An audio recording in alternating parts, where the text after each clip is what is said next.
नमस्कार मित्रांनो, आपण पाहताय समर्थ चषक आणि या समर्थ चषकाचा 11वा पर्व जणू ही एक विश्वचषक स्पर्धा या ग्रामीण रायगड जिल्ह्यातील तमाम महाराष्ट्रवासियांचे सर्व खेळाडू इथे येतात आणि खेळतात। एक विश्वचषक स्पर्धा इथे आपल्याला पाहायला मिळते आणि याचं सर्व श्रेय जर जात असेल तर आमचे आदरणीय नेते श्रीमान मुकुंदजी गावडे साहेब, तसेच सिंगाडी गावचे माजी सरपंच अमितजी पाटील, तेलंगे गावचे नितीनजी म्हात्रे यांनी अजून मेहनत आणि या पिरकोट गावातील नव्यातील सर्व मित्रपरावांनी जी मेहनत घेतलेली आहे त्याचा जितका करावा कौतुक करणं कमीच आहे।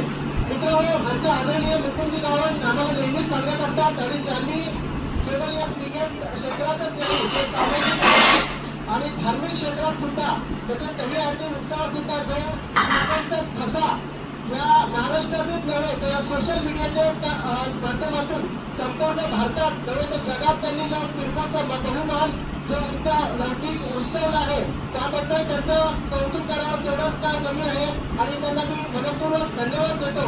आणि त्यांच्यासाठी फक्त एकच म्हणेल, परमेश्वर सुद्धा एखाद्या त्याच्या भक्ताला नेहमी आशीर्वाद देऊन त्याचं कौतुक ज्याप्रमाणे करतो त्याप्रमाणे त्यांच्यासाठी दोन ओळी बनेल।